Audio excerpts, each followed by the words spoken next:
écoutez Radio Lomé, il est 12h30.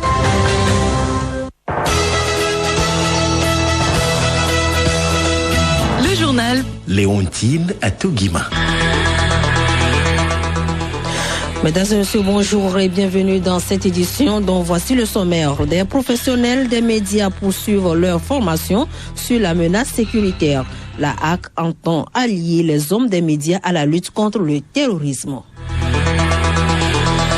Facilitation des échanges entre les opérateurs économiques et la douane, l'Office togolais des recettes met à la disposition des deux parties le CARDS, la Commission administrative de règlement des litiges de douane. 77e Assemblée générale des Nations Unies, les pays africains ont un rendez-vous chargé. Le Sénégalais Macky Sall sera le premier président africain à monter la tribune à l'ouverture des travaux ce mardi. Softball, fenêtre FIFA du mois de septembre, le Togo juge de sa forme face à la Côte d'Ivoire et à la Guinée équatoriale. Ce sera le 24 et le 27 septembre au Maroc.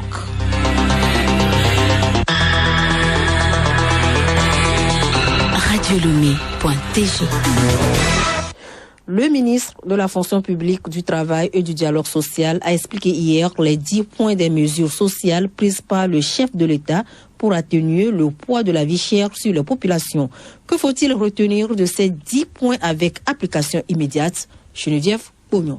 Le ministre Gilbert Bawara a évoqué au premier abord les points concernant l'augmentation de 10% de la valeur indiciaire des salaires et des pensions de retraite et l'indemnité mensuelle de transport. Vous savez, le salaire des fonctionnaires et agents de l'État est déterminé par une grille salariale. Cette grille contient à la fois des points d'indice et une valeur indiciaire. Alors, à partir de ce moment-là, quand vous prenez la grille indiciaire, la grille salariale de la fonction publique, la mesure décidée par le chef de l'État à travers le relèvement de la valeur indiciaire se traduit par une augmentation de 10% du traitement sur la base de la grille indiciaire. Naturellement, il faut savoir que le salaire du fonctionnaire ne contient pas que la rémunération liée à la grille de la fonction publique, mais il y a un certain nombre d'accessoires. Mais l'essentiel qu'il faut retenir, c'est véritablement sur la base de la grille de la fonction publique, une augmentation de 10% des salaires des fonctionnaires. C'est une mesure qui va être concrétisée par des paiements hors bulletin et c'est une mesure exceptionnelle.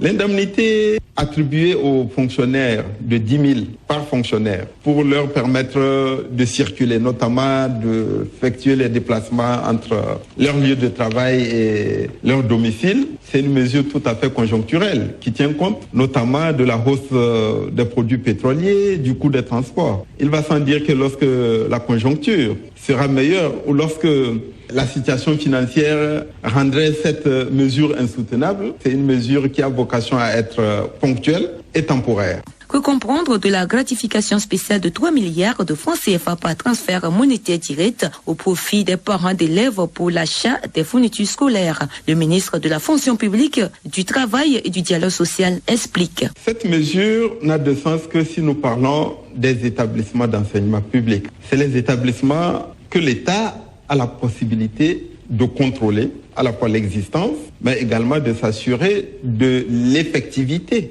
des élèves et de leurs parents dont nous sommes en train de parler. Et donc, sur la base des effectifs des apprenants dans les établissements publics d'enseignement, il ne sera pas du tout difficile d'identifier les parents d'élèves et notamment de trouver les meilleurs mécanismes pour concrétiser et mettre en œuvre cette mesure salutaire et importante que le chef de l'État a décidé, parce que beaucoup de choses sont faites, à la fois pour les enseignants, qui bénéficiaient déjà d'une gratification exceptionnelle, les 5 milliards qui avaient été décidés au mois de mars 2022, qui vont bénéficier de la revalorisation du salaire avec le relèvement de la valeur indiciaire, qui vont bénéficier des 10 000 francs qui sont des indemnités de transport. Il faut aussi penser aux parents d'élèves et faire en sorte que l'ensemble des acteurs du système éducatif continuent à être mobilisés, à œuvrer pour une rentrée scolaire sereine et apaisée, et naturellement le bon déroulement des activités scolaires et pédagogiques tout au long de l'année scolaire. Ces mesures ont été prises par le chef de l'État pour atténuer les difficultés conjoncturelles des populations en ces temps de vie chère. Geneviève Pognon, deuxième jour aujourd'hui du séminaire à Lomé de la Haute Autorité de l'Audiovisuel et de la Communication HAC. Hier, à l'ouverture des travaux portant sur les médias et la lutte contre le terrorisme, le président de l'institution, Telou Willibrand Pitalounani, a demandé aux hommes de presse d'être des alliés de la lutte contre la menace sécuritaire. Le résultat attendu à l'issue de ces séminaires est que les médias soient de véritables alliés pour la lutte contre le terrorisme et non des complices des groupes armés. Ces séminaires se dérouleront sous l'encadrement et l'animation des membres de la HAC avec la participation active des forces de défense et de sécurité et des représentants des ministères engagés ou impliqués dans la mise en œuvre de l'état d'urgence sécuritaire. L'objectif principal de ces séminaires est de rappeler aux médias les obligations de traitement professionnel de l'information en temps de crise sécuritaire provoquée par les groupes armés terroristes venus de l'extérieur. La rencontre qui prend fin cet après-midi est organisée à l'endroit de 110 professionnels des médias des préfectures du Golfe, à Guenivé et de la région maritime. Le même séminaire sera organisé à Atakpamé et à Dapan. Les opérateurs économiques et les douanes togolaises disposent désormais d'un cadre plus rapide pour la gestion de leurs litiges. Il s'agit de la commission administrative de règlement des litiges douaniers CARDS et les décisions anticipées d'IA. Ces deux outils ont été lancés hier à Lomé. Grâce Goto. La commission administrative de règlement des litiges douaniers, CARD, sera animée par le commissariat des douanes et droits indirects de l'OTR. Elle permettra la facilitation des échanges, la réception et l'étude en première requête et le recours des décisions rendues par l'administration douanière. Colonel Agoro Medjessiribi. Toute requête contre une décision rendue est prise en compte par le dit organe en vue de son étude en premier ressort, et si cela ne satisfait pas le requérant, c'est là que l'on passe vers le second qu'est la CNCED, laquelle est une instance de conciliation entre les deux parties au fin d'un accord. Cette initiative est une opportunité pour les opérateurs économiques et les douanes de mieux s'organiser afin de gérer dans de bonnes conditions et dans les meilleurs délais leurs contentieux. Philippe Kokou-Tchodier, commissaire général de l'OTR. Il s'agit de la cérémonie qui s'inscrit dans la droite ligne de la mise en œuvre de la promotion de deux importants outils de facilitation des échanges. En effet, si le premier est un cadre réglementaire de confiance pour le règlement des litiges qui pourront naître lors des opérations de dédouanement, le second est un outil qui permet d'assurer une prévisibilité, une certitude et une sérénité dans les opérations de dédouanement des marchandises au cordon douanier. Un bureau de 7 membres a été mis en place pour gérer le CARD. Il est présidé par le colonel Agoro Medjessiribi. Grâce Goto, toujours en page nationale, le directeur général de Togocom poursuit sa tournée à l'intérieur du pays. Tariq Boudiaf s'est entretenu hier avec ses collaborateurs des agences de Dapaon pour s'enquérir du déroulement du travail. Clarisse Tombité. La rencontre se situe dans le cadre politique de la gestion des ressources humaines basée sur la proximité, l'écoute et également sur divers projets. Pour le directeur général de Togocom, quand on écoute, on relève des sujets qu'on traite en interne, qu'on résoudra ensemble. Ce fut l'occasion pour Tariq Boudiaf de parler du programme Let Us Go 2025 qui est une vision du groupe Togocom. En réaction à cette sortie du directeur général, le personnel de la région des Savanes a félicité leur premier responsable pour avoir bravé le temps et la distance pour venir à leur rencontre et leur prêter une oreille attentive. Des inquiétudes auxquelles le directeur général Tariq Boudiaf rassure les uns et les autres de sa disponibilité à œuvrer pour relever les défis qui s'imposent désormais à Togocom. Merci à vous, Clarisse Tombité. Le Togo a observé hier en différé la journée africaine des mers et des océans. Une occasion pour les acteurs de l'économie bleue de rappeler le rôle et l'importance des mers afin d'explorer les voies pour leur gestion raisonnable et durable. La présidente de Yuma Africa, Adaleti Lawson Akwele, se prononce sur les enjeux de la protection des mers et des océans. Nous avons aujourd'hui la pêche illicite. Cette pêche illicite ne favorise pas le développement de nos pays africains. Et nous avons également la sécurisation de nos eaux. Nous avons les problèmes qui sont liés aux déchets plastiques. Et nous avons également ce qui concerne l'environnement marin. Et nous avons également des navires qui dégagent des gaz à effet de serre. Tout ça, c'est des actions que nous devons mener en permanence pour le développement de notre continent. Conférence de presse de l'Association des personnes handicapées pour la contribution au développement ce matin à Lomé. Cette rencontre avec la presse est couplée de la célébration des 25 années d'existence de la dite association. Le thème retenu pour l'événement est l'autonomisation de la personne handicapée pour un développement inclusif et durable. La rentrée administrative et pédagogique est effective sur toute l'étendue du territoire national. À Palimé, notamment au collège protestant et au lycée de Kodi, responsables d'établissements personnels, administratifs et enseignants s'organisent pour la rentrée. Atikoyao, honoré pour plus de précision. Organiser la rentrée suppose faire le conseil de rentrée, préparer le tableau de service, faire les emplois du temps, définir le déploiement des enseignants dans les classes, organiser la propriété des écoles avant le 26 septembre. M. Rodoble aussi, directeur du collège protestant, et M. Gavlo Martin, proviseur du lycée de Podji, ont rassuré qu'avec cette rentrée, tout sera prêt cette semaine pour que le lundi 26 septembre, les cours démarrent en même temps.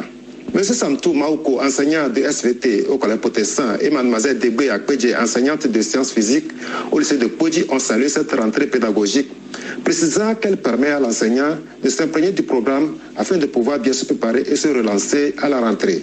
En dehors des préparatifs de la rentrée scolaire, une série de formations initiées à l'endroit de tout le personnel afin de renforcer les capacités sur le contrôle et la supervision pédagogique, sur la mission du chef d'établissement, l'éthique et la déontologie du métier d'enseignant, la préparation des leçons et l'animation du groupe de classe et l'évaluation des apprentissages.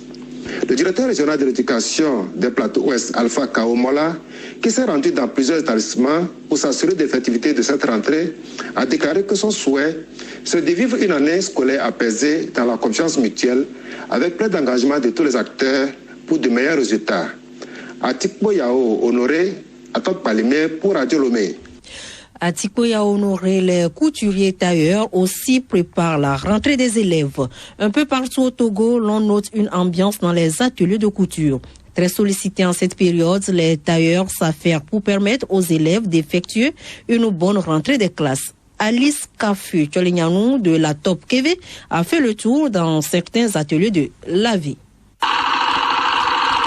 Dans ces ateliers, ils sont nombreux, élèves et parents d'élèves, à défiler pour commander ou réclamer les tenues. Si pour certains, c'est le renouvellement, pour d'autres, c'est la confection de nouvelles tenues. C'est le cas de Betou et Cécile, admise au CPD, qui est venue réclamer sa jupe kaki et son corsage blanc chez la couturière Avigo Akosua. Je vais aller au CG de Keve. Je suis pressée de porter ma nouvelle tenue pour le collège.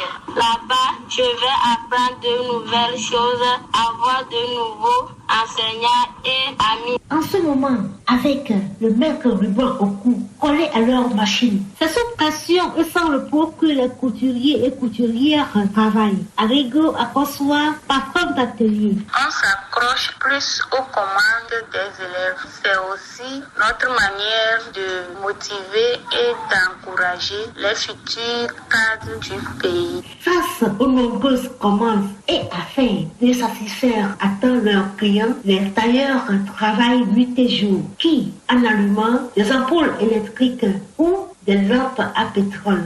Café Cholignanou, agence togolaise de presse Keve pour Radio Lomé. Le journal Léontine à Togima. Actualité de nos frontières, des crimes de guerre et des crimes contre l'humanité ont probablement été commis durant le conflit qui déchire l'Éthiopie depuis fin 2020. C'est la conclusion d'un rapport destiné au Conseil des droits de l'homme de l'ONU. Les experts y dénoncent en particulier les restrictions de l'accès aux services de base et à la nourriture imposées à la population du Tigré par les autorités fédérales éthiopiennes. La 117e Assemblée générale de l'ONU, réunion annuelle des chefs d'État et de gouvernement au siège des Nations unies, s'ouvre ce mardi à New York. Guerre en Ukraine, dérèglement climatique, sécurité alimentaire vont dominer cet événement pendant près d'une semaine. Des rendez-vous africains importants, notamment un sommet extraordinaire de la CEDEAO, sont aussi prévus. Le président sénégalais Macky Sall sera le premier chef d'État africain à monter la tribune juste derrière le président brésilien Jair Bolsonaro qui ouvre traditionnellement les travaux chaque année. Sans transition, la page sportive, nous parlons football. Les éperviers U23 préparent activement la manche allée de la double confrontation contre la Mauritanie dans le cadre des préliminaires de la Coupe d'Afrique des Nations de la catégorie. Les U23 togolais sont déjà en Mauritanie depuis hier. Pendant ce temps, les éperviers seniors sont, eux, en France pour les préparatifs des 2 matchs de la journée FIFA. Solim Lemou.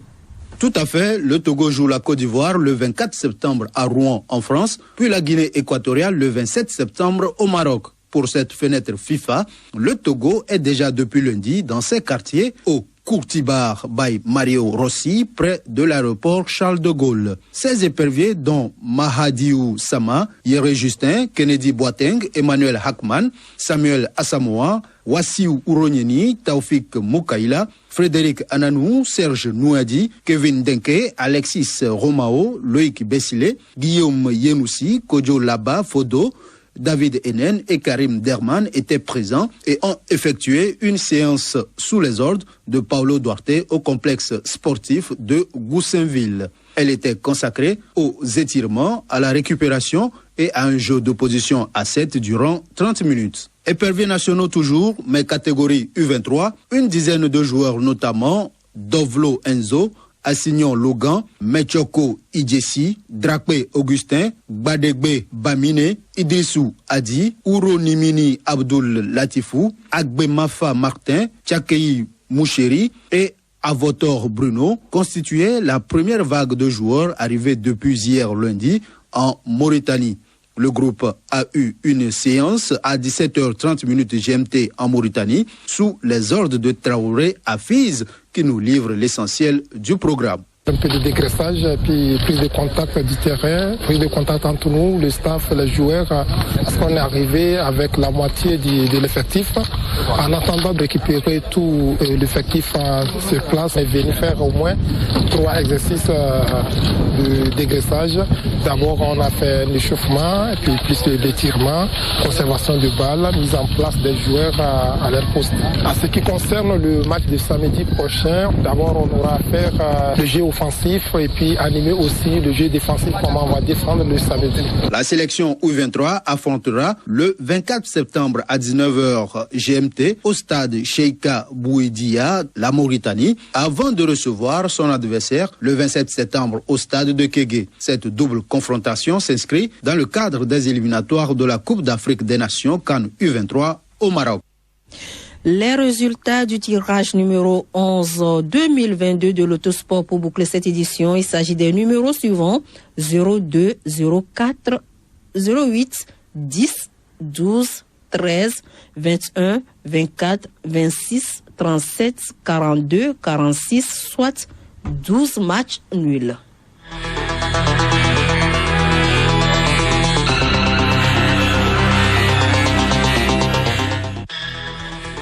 Ce journal se referme. Merci de nous avoir suivis. Retenez pour l'essentiel que des professionnels des médias poursuivent leur formation sur la menace sécuritaire. La RAC entend allier les hommes des médias à la lutte contre le terrorisme.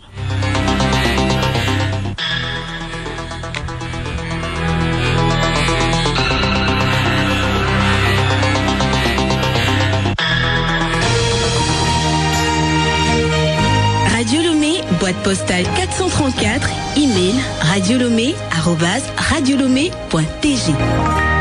radiolomé.tg